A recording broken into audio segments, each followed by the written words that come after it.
আসসালামু আলাইকুম। আমি আজকে আসলাম প্রেজেন্ট পারফেক্ট কন্টিনিউয়াস টেন্স নিয়ে। প্রথমে জানবো আমরা একটা জিনিস খেয়াল করব, কিওয়ার্ডগুলো খেয়াল করব যে কি কি বিষয় সম্পর্কে আমরা জানব। প্রথমে প্রেজেন্ট পারফেক্ট কন্টিনিউয়াসটা কি সে বিষয়ে জানব।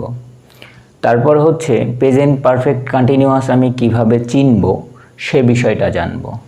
তারপর আমি দেখতে পাচ্ছি প্রেজেন্ট পারফেক্ট কন্টিনিউয়াস টেন্সের স্ট্রাকচার বা গঠনটা কি সেটা জানব। তারপর এটাকে কিভাবে ব্যবহার করতে হয় সেই নিয়মাবলীটা জানব। তারপর প্রেজেন্ট পারফেক্ট কন্টিনিউয়াসের অনেকগুলো উদাহরণ শিখব এবং হাবোধক বাক্য, নাবোধক বাক্য, প্রশ্নবোধক বাক্য এবং প্রশ্নবোধক নাবোধক বাক্যগুলা আমরা আজকে এই ক্লাসেই শিখে নিব। এবং প্রেজেন্ট পারফেক্ট কন্টিনিউয়াস টেন্সে আমরা কখন সিন্স ব্যবহার করব এবং কখন ফর ব্যবহার করব সেই নিয়মটাও বিশদভাবে জানব। ওকে, প্রথমে আমি শুরু করি প্রেজেন্ট পারফেক্ট টেন্সের ডেফিনেশন।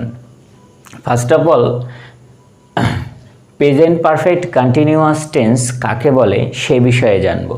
এখানে আমি দেখতে পাচ্ছি দুইটা টেন্স আছে, একটা হচ্ছে পারফেক্ট এবং একটা হচ্ছে কন্টিনিউয়াস। পারফেক্ট মানে কাজটা অতীতে সংগঠিত হয়েছে এবং কন্টিনিউয়াস মানে হচ্ছে বর্তমানে চলমান আছে। তাহলে এই প্রেজেন্ট পারফেক্ট কন্টিনিউয়াসকে আমরা যদি ভেঙে ভেঙে বলি যে present perfect continuous tense, that means কাজটা অতীতে শুরু হয়েছে, বর্তমানেও চলছে, এমনটা যদি বোঝায় তাহলে সেটাকে আমরা কি করব, প্রেজেন্ট পারফেক্ট কন্টিনিউয়াস টেন্স বলবো।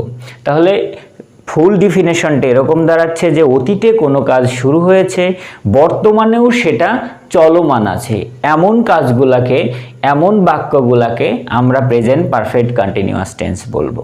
তবে এখানে চেনার উপায়টা হচ্ছে দুইটা জিনিস থাকবে, যেহেতু এটা দুইটা টেন্সের সমন্বয়ে গঠিত একটা টেন্স, তার জন্য এখানে দুইটা থাকবে। একটা হচ্ছে পারফেক্টের নিয়ম থাকবে এবং একটা হচ্ছে কন্টিনিউয়াসের। আমরা কন্টিনিউয়াস টেন্সের যখন পার্টটা দেখেছিলাম, সেই কন্টিনিউয়াসের পার্টটাতে আমরা দেখতে পেয়েছিলাম বাংলা ক্রিয়ার শেষে তেসি, তেসো, তেসেন, সি, সে, স, সেন, এই যে চলমান প্রতীকগুলা, এগুলো দ্বারা আসলে বর্তমানকালে কোনো কিছু চলছে এমনটা বোঝায়।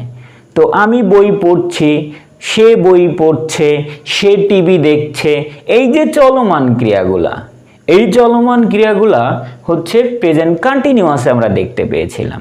আর পারফেক্টে দেখতে পেয়েছিলাম যে কাজটা অতীতে শুরু হয়েছে।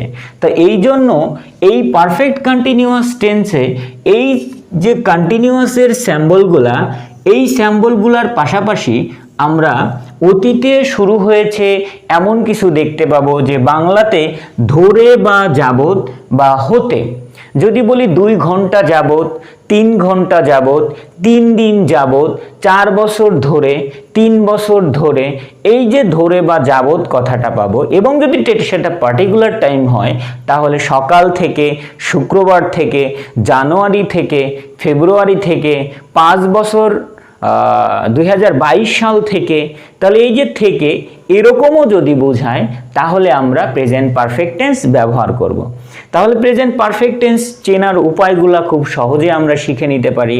যে বাংলা ক্রিয়ার শেষে তেসি, তেসো, তেসেন, সে, সি, সেন, তার মানে একটা হচ্ছে চলিত আর একটা হচ্ছে সাধু, দুই ভাষাতে আমি দেখিয়েছি। এবং ধরে কোথায় থাকবে এবং যাবত থাকলে সেটাকে কি করব, আমরা এই টেন্সের সাথে প্রেজেন্ট পারফেক্ট টেন্স আমরা বলবো। ওকে, তাহলে আমরা এখন এটা যদি আমরা দেখতে পাই তাহলে সেটাকে কি করব, এর স্ট্রাকচারটা কেমন হতে পারে, সেই স্ট্রাকচার বা ইংলিশের যে গঠন আমরা যদি এইগুলা বাংলা ক্রিয়ার শেষে খুঁজে পাই তাহলে সেটাকে আমরা ইংলিশে কি করে পরিণত করব সেটা দেখব। প্রথমে আমরা কি দেখব, সাবজেক্ট। এরকম যদি কোনো বাক্য দেখতে পাই তাহলে প্রথমে আমার অ্যাফার্মেটিভ যে বাক্যটা, সেই অ্যাফার্মেটিভ বাক্যটাতে প্রথমে লিখব হচ্ছে সাবজেক্ট। দেন আমাকে লিখতে হবে কি, হ্যাভ বা হ্যাজ। আমাকে হ্যাভ অর হ্যাজ ব্যবহার করতে হবে। দেন বিন ব্যবহার করব। তারপর present participle form of verb, that means এটাকে আমরা আবার বলতে পারি ভার্বের সাথে আইএনজি। অনেক গ্রামার বইতে লেখা থাকে যে ভার্বের সাথে আইএনজি। এই ভার্বের সাথে আইএনজি, ভার্বের এই ফর্মটাকে বলা হয় present participle form of verb. Okay, then extension. এখানে এক্সটেনশন বলতে তো বাকি সকলটুকুকে আমরা বুঝতে পারবো, কিন্তু বাকি সকলটুকুর মধ্যে থেকে আমরা যে সময়টা এই এক্সটেনশনের মধ্যে থেকে সেই সময়টাকে বাদ দিব এবং এই যে বাকিটুকু শুধু এক্সটেনশন নিব এবং যে টাইমের কথা উল্লেখ ছিল সেই টাইমের জন্য সিন্স অথবা ফর এবং তারপর এখানে টাইম ব্যবহার করব। এই ছিল হচ্ছে present perfect tense, perfect continuous টেন্সের স্ট্রাকচার। তাহলে এরকম যদি দেখতে পাই, তাহলে আমরা যদি এই সূত্রটা ইংলিশের যদি এই সূত্রটা যদি তার মধ্যে প্রয়োগ করি, তাহলে আমাদের ইংরেজি বাক্যগুলো খুব সহজে গঠিত হয়ে যাবে। ওকে, তাহলে আমরা যে এই যে চেনার উপায় এবং গঠন দেখলাম, এই চেনার উপায় এবং গঠনের উপর ভিত্তি করে দেখি আমি কয়েকটা বাক্য সাজাই। যে প্রথমে বলছি, আমি যদি এরকম বলি যে আমি 2 ঘন্টা যাবত বা ধরে বই পড়িতেছি, আমি বললাম যে আমি 2 ঘন্টা যাবত বই পড়িতেছি, তাহলে কি হবে? আই হ্যাভ, প্রথমে আমি সাবজেক্ট, আই হচ্ছে সাবজেক্ট, ক্রিয়া যে সম্পাদন করছে বা সম্পূর্ণ করছে তাকে সাবজেক্ট বলবো। দেন হ্যাভ, আমি সাবজেক্ট স্ট্রাকচারের হ্যাভ নিয়েছি, তারপর এখানে বিন নিয়েছি, স্ট্রাকচার থেকে বিন ছিল, ভার্বের সাথে ING, that means present participle form of verb, সেটা আমি রিডিং এর সাথে বসিয়েছি। তারপরে এই যে এই বুকটা কি পড়ছি, বই পড়ছি, দ্যাট মিন্স এটাকে আমি অবজেক্ট বলতে পারি, আমি অবজেক্ট না বলে এখানে কি বলছি, এক্সটেনশন বলছি। এবং এই যে ফর, তারপর কতক্ষণ ধরে, 2 ঘন্টা ধরে, তাহলে আমি 2 ঘন্টা যাবত বই পড়ছি, এইটার যদি স্ট্রাকচার ফলো করে I have been reading book for 2 hours, আমি 2 ঘন্টা যাবত বই পড়ছি, বা আমি এটাকে আবার আমি 2 ঘন্টা যাবত বা আমি 2 ঘন্টা ধরে বই পড়ছি, এমনটা বোঝালেও প্রেজেন্ট পারফেক্ট কন্টিনিউয়াস টেন্সের এই বাক্যটাই হবে। তারপর যদি বলি রিতা সকাল থেকে টিভি দেখছে, that means the time is particular, for that reason we have to use the word since.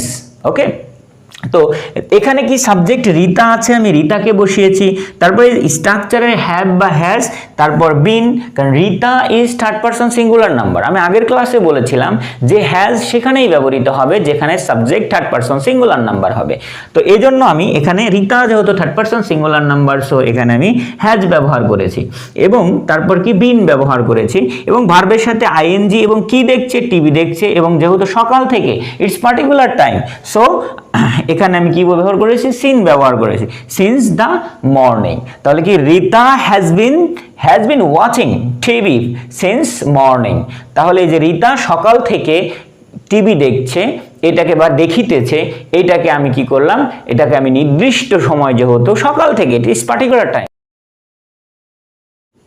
তাহলে আমি এই বাক্যগুলাকে দেখব যে এই বাক্যগুলা হাবোধক হলে কেমন হয়, নাবোধক হলে কেমন হয়, প্রশ্নবোধক হলে কেমন হয় এবং প্রশ্নবোধক নাবোধক হলে বাক্যগুলা কেমন হয়।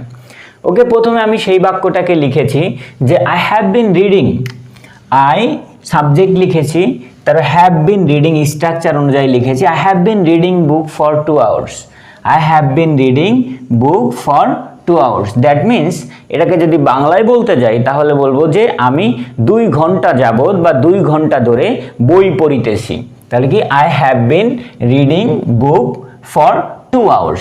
It is affirmative sentence, but the negative sentence will be that I have not been reading book for 2 hours, তার মানে এখানে এই যে হ্যাভ, এই হ্যাভের সাথে একটা কি হবে, নট যুক্ত হবে, that means the negative sentence will be that I have not been reading book for 2 hours, that means in Bangla যে আমি 2 ঘন্টা যাবত বা 2 ঘন্টা ধরে বই পড়িতেছি বা পড়ছি না, আমি 2 ঘন্টা যাবত বই পড়ছি না। তারপর এটাকে যদি আমি করি ইন্টারোগেটিভ সেন্টেন্সে রূপান্তর করি যে আমি কি 2 ঘন্টা যাবত বই পড়িতেছি, তাহলে কি হবে যে have I been reading book for 2 hours, that means এই হ্যাভটাকে শুধুমাত্র আমি কি করেছি, সামনে সাবজেক্টের আগে নিয়ে গেছি। সো আজ আমি কি 2 ঘন্টা যাবত বা 2 ঘন্টা ধরে বই পড়িতেছি, তারপর কি আমি এটাকে প্রশ্নবোধক নাবোধকে যদি রূপান্তর করি তাহলে কি হবে, এই হ্যাভের সাথে একটা নট যুক্ত হবে, haven't I been reading book for 2 hours, আমি কি 2 ঘন্টা যাবত বই পড়িতেছি না? তবে এই নট শুধুমাত্র তখনই সাবজেক্টের আগে অক্সিলারি ভার্বের সাথে যাবে যখন এটা কি সাবজেক্টে প্রোনাউন হবে। তাহলে এই যে আইটা হচ্ছে সাবজেক্ট, বাট এই আইটা হচ্ছে প্রোনাউন হিসাবে ব্যবহৃত হয়েছে, এই জন্য নটটা আগে গেছে। বাট এটা যদি সাবজেক্টটা নাউন যদি হতো তাহলে কি এই নটটা কি এই ভার্ব বিন আর সাবজেক্টের মাঝখানে বসতো, যেমনটা আমরা পরবর্তী উদাহরণে দেখতে পাবো। ওকে, তাহলে এই বাক্যটা ছিল কি ফার্স্ট অ্যাফার্মেটিভ বাক্য ছিল I have been reading book for 2 hours, আমি 2 ঘন্টা যাবত বা 2 ঘন্টা ধরে বই পড়িতেছি। এটা নেগেটিভ ছিল হচ্ছে I haven't been reading book for 2 hours, আমি 2 ঘন্টা যাবত বা 2 ঘন্টা ধরে বই পড়িতেছি না। তারপরে ছিল হচ্ছে ইন্টারোগেটিভ বাক সেন্টেন্স যে have I been reading book for 2 hours, আমি কি 2 ঘন্টা যাবত বই পড়িতেছি। তারপরেরটা ছিল কি নেগেটিভ বাক্য ছিল যে haven't I been reading book for 2 hours, আমি কি 2 ঘন্টা যাবত ধরে বই পড়ছি না বা আমি 2 ঘন্টা ধরে বই পড়ছি না। তারপর আমরা আর একটা উদাহরণ দেখি যেখানে সাবজেক্টটাকে আমি নাউন ব্যবহার করেছি এবং ভার্বটাকে হ্যাজ ব্যবহার করেছি, কারণ স্ট্রাকচারে ছিল হচ্ছে সাবজেক্ট প্লাস হ্যাভ অথবা হ্যাজ, তারপর বিন, তারপর হচ্ছে ভার্বের ভিথি প্রেজেন্ট পার্টিসিপল ফর্ম, তারপর কি এক্সটেনশন সিন্স অথবা ফর টাইম। তো আমরা এখানে দেখতে পাচ্ছি সাবজেক্ট এখানে রিতা, তার রিতা হ্যাজ বিন ওয়াচিং, আমি স্ট্রাকচার অনুযায়ী লিখেছি Rita has been watching movie, এখানে ভার্বের ভিথি ফর্ম কি দেখছে টিভি, সিন্স মর্নিং, তার মানে টাইমটা এখানে নির্দিষ্ট, আমি একটু আগেই বলেছি যে Rita has been watching TV since morning, কারণ রিতা সকাল থেকে কি করছে টিভি দেখছে বা দেখিতেছে। তাহলে রিতা সকাল থেকে টিভি দেখছে, এই সকালটা একটু নির্দিষ্ট, এই জন্য আমরা এখানে কি ব্যবহার করেছি সিন্স ব্যবহার করেছি। আর এখানে রিতা হচ্ছে থার্ড পারসন সিঙ্গুলার নাম্বার, এই জন্য হ্যাভ না ব্যবহার করে আমরা হ্যাজ ব্যবহার করেছি। ওকে, এই বাক্যটাকে যদি আমরা নেগেটিভে রূপান্তর করি তাহলে আগেরটায় যেমন হ্যাভ নট হয়েছিল এখানে তেমনই হ্যাজ নট হবে। তাহলে Rita has not been watching TV since morning, তাহলে রিতা সকাল থেকে টিভি দেখছে না। ওকে, তো এই বাক্যটাকে যদি আমরা অ্যাফার্মেটিভ ইন্টারোগেটিভে নিয়ে যাই তাহলে has Rita been watching TV since morning, Rita কি সকাল থেকে টিভি দেখছে না? এটা প্রশ্ন তৈরি করে দিলাম আমি, এটার উত্তর হ্যাঁ বা নাতে আমি সব দিয়ে দিতে পারি, ইয়েস অর নো। ওকে, তাহলে কি এই হ্যাজটাকে আমরা সামনে নিয়ে এসে আমরা কি ইন্টারোগেটিভতে রূপান্তর করেছি, এবং এটা থেকে ইন্টারোগেটিভ নেগেটিভ করব যে রিতা কি সকাল থেকে টিভি দেখছে না, তাহলে কি has Rita not been watching TV since morning, তার মানে এখানে আমরা দেখতে পাচ্ছি এই নটটা আর আগেরটার মতো হ্যাজের সাথে নেই, কারণ এটা হচ্ছে সাবজেক্ট নাউন, এই নাউনের কারণে নটটা কি হয়েছে, নটটা পরে বসেছে। বাট এটা যদি প্রোনাউন হতো তাহলে কি হতো, হ্যাজেন্ট হতো। ওকে, তো এই ছিল হচ্ছে আমাদের প্রেজেন্ট পারফেক্ট কন্টিনিউয়াস টেন্সের উদাহরণ। আর সিন্স এবং ফরের যে ব্যবহারটা, সিন্স হচ্ছে মনে রাখতে হবে সময়টা যদি নির্দিষ্ট হয় তাহলে সিন্স ব্যবহার করব, এবং সময়টা যদি অনির্দিষ্ট হয় তাহলে কি করব, আমরা ফর ব্যবহার করব। এতটুকু জিনিস মাথায় রাখলেই হয়ে যাবে। তাহলে দেখেন প্রথম বাক্যে আমাদের হচ্ছে 2 ঘন্টা, এই 2 ঘন্টা কোন 2 ঘন্টা, এই 2 ঘন্টা ইজ নট পার্টিকুলার, বাট এই যে সকাল থেকে it's particular. For that reason we use for in this sentence, and in this sentence we use since. এই ছিল হচ্ছে present perfect continuous tense. Present perfect continuous tense, তাহলে আমরা আজকে প্রেজেন্ট পারফেক্ট কন্টিনিউয়াস টেন্সে কি শিখলাম, যে প্রেজেন্ট পারফেক্ট কন্টিনিউয়াস টেন্সের ডিফিনেশন কি, সেই ডিফিনেশনটা শিখলাম। প্রেজেন্ট পারফেক্ট টেন্স কি করে চিনবো সেটা জানলাম। প্রেজেন্ট পারফেক্ট টেন্সের স্ট্রাকচারটা কি সেটা জানলাম। প্রেজেন্ট পারফেক্ট টেন্স কিভাবে ব্যবহার করব সেই ব্যবহারের নিয়মাবলী জানলাম। তারপর প্রেজেন্ট পারফেক্ট টেন্সের উদাহরণ শিখলাম, হাবোধক বাক্য, নাবোধক বাক্য, প্রশ্নবোধক বাক্য, প্রশ্নবোধক নাবোধক বাক্য, সিন্স এবং ফরের ব্যবহার। এতটুকুই ছিল হচ্ছে প্রেজেন্ট পারফেক্ট কন্টিনিউয়াস টেন্স। পরবর্তীতে আমি পাস্ট সিম্পল টেন্স নিয়ে আলোচনা করব, অবশ্যই দেখার আমন্ত্রণ রইল। আজকের মতো এই পর্যন্তই, আল্লাহ হাফেজ।